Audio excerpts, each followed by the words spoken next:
At this time, I would like to invite to the podium CMANA past President Dr. Soundaram Ramaswami to speak of our honoree.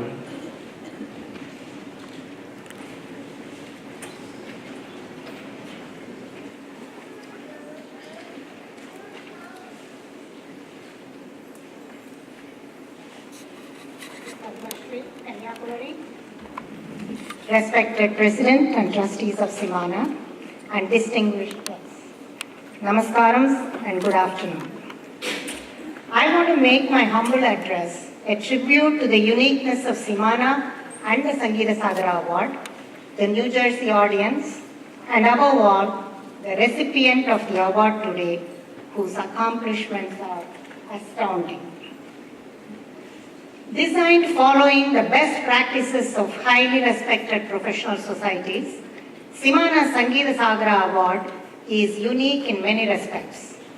The award criteria are openly and transparently published, and every nominee is vetted against those specific criteria. Not given on any fixed timetable, it imposes no pressure to compromise standards.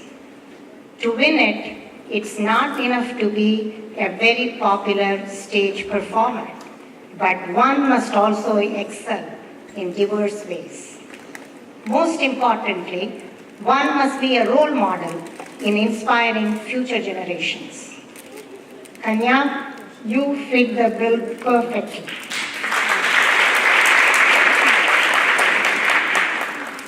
CMANA is a non-profit and transparent organization with a stellar record for service and best of Rasikas as members is also unique. A common refrain from artists coming from India is that our enthusiasm and active listening make them feel as though they are performing in old Mylapore, the very citadel of Carnatic music. I'm proud to be one of you. Now, I turn to the real star of today's function, Padmashri Kanyakumari. Let me begin by complimenting the trustees of CMANA for their excellent choice.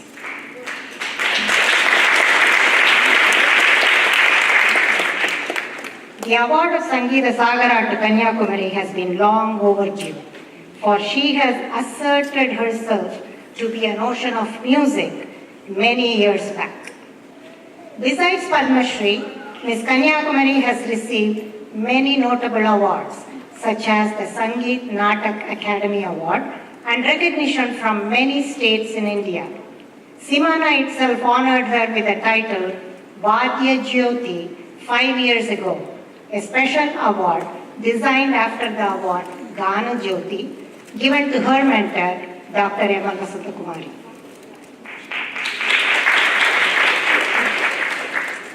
Kanyakumari is the Sangeeta Kalanidhi designate and will be presiding over the famous and erudite Vidvat Sabha of the Music Academy in Chennai this December. Thereby, she shall become the first female violinist to gain that great honor.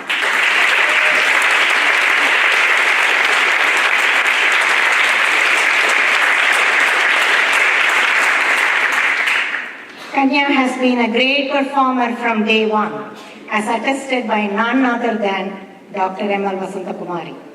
I can say from many conversations we have had with MLV that MLV had the highest regard for Kanya and her music. She used to say that Kanya made her vocal concerts shine even more with her violin accompaniment. Kanya often drove MLV to explore more through friendly sparring on and off stage. Kanyakumari has imbibed the best of Carnatic music traditions and techniques. She has been featured in countless performances in All India Radio, Indian television, and by numerous organizations all over the world. She has a large number of recordings to her credit, both as accompanist and soloist. Kanyakumari has been a great innovator too.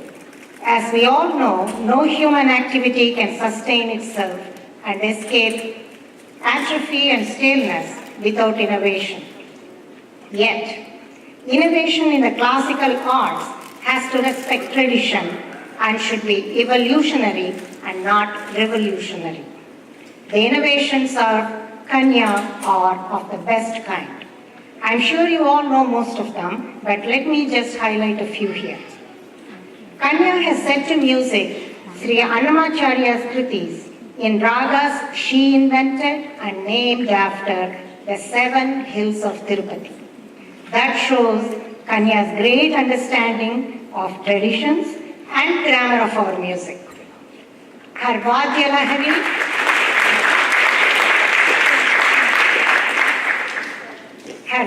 Lahari, Shatabadya Sammelan and Trishruti Sangamam are highly creative and innovative.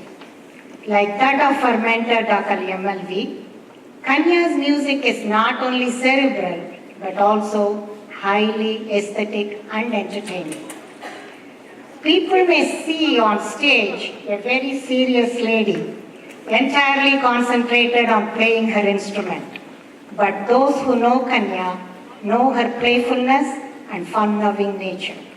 She is an avid fan of cricket and has even brought out a recording called Crick Music, introducing Carnatic music in cricket. She is also very adept at composing and setting notes for lyrics. I have had the privilege of seeing right in my home her talent in turning lyrics into beautiful Carnatic compositions. On one occasion, with a flautist, Sri K.S. Gopalakrishnan and Sri Guru Ayudarai, the later making talam on the tabletop, she turned in real time a set of lyrics of a composer that I shall not name, astounding both him and me with what filled the room as glorious music. As a teacher, Kanyakumari is one of the best. Like her mentor MLV, she also has a commitment to build a team of musicians for the future. Several of her students are already edging up the crowded field of Carnatic music. M.R. Kannan, Rajiv Mukundan, and V. Sanjeev are some names that come to my mind. Kanyakumari also produced a VCD for violin lessons, which is the first of its kind. Needless to say, she is a very famous and celebrated musician. But that stature did not come to her easily. The magazine's Shruti called Sangeethasagara D.K. Pattamal a trailblazer for the way she broke the glass ceiling for women vocalists in Carnatic music and showed how they can perform on par with men, alapana, miraval, swaraprastara and whatever else. It's entirely proper to call Kanyakumari a trailblazer as a female violinist.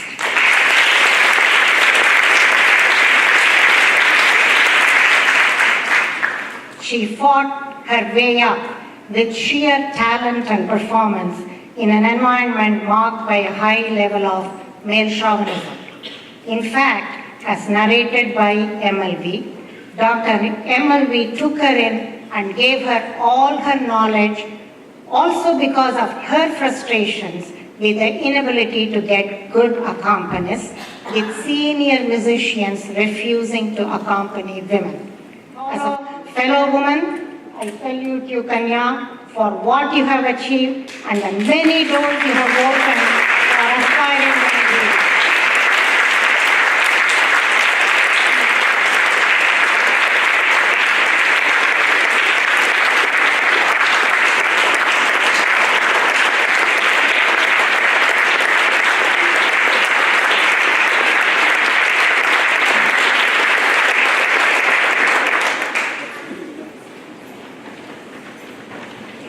Let me mention a favorite quote of my husband from Edward Gibbon. The power of instruction is seldom of much efficacy except in those happy dispositions where it is almost superfluous. Yes, it is indeed true that God blessed you, Kanya, with encouraging parents and the finest of mentors, and especially so with Dr. MLV's guidance.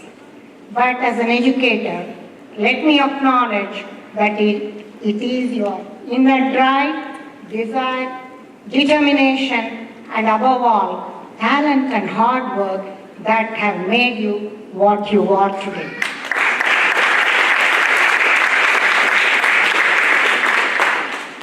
Your story is a story that must inspire many young women for generations. I want to wish you, Kanya, many, many more honors, and us, the music lovers, to have many more decades of your soulful music and the benefits of your creativity. I thank CMANA and the board for this opportunity, and thank you all for your august presence.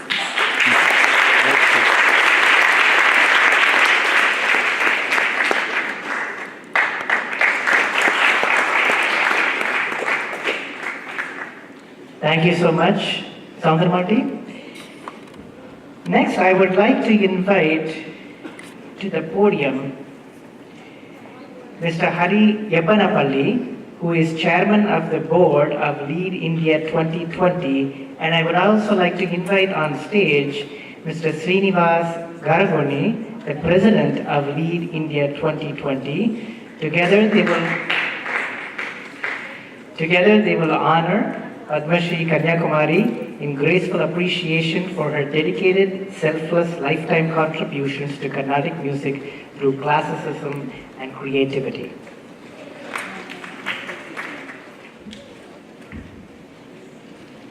On behalf of Lead India, we thank CMANA for organizing such an amazing event. And the 40 years is a long period, and you guys are continuously, consistently working towards the Karnataka music, so great applause. So on behalf of Lead India, we would like to honor Kanyakumari ji. So Lead India 2020 proudly honors Padmashri Avasarala Kanyakumari, violinist, teacher, innovator, in graceful appreciation for her dedicated, selfless, lifetime contribution to Carnatic music through classicism and creativity, and for her distinct and much appreciated style of playing, assimilating the best elements of her guru's music, adding her own original ideas, and for dedicating her time endlessly as a teacher to her student across the world, and for her strong desire to introduce innovations into the common forms of stage music without compromising on traditional classicism, and for performing on the occasion of 40th anniversary of the Karnataka Music Association of North America in New Jersey on the 25th day of September 2016 in Scotch Plains, New Jersey, United States of America, signed by Eppanapally, chairman of the board, and myself, Srinivas Garagoni, president of the organization. Thank you.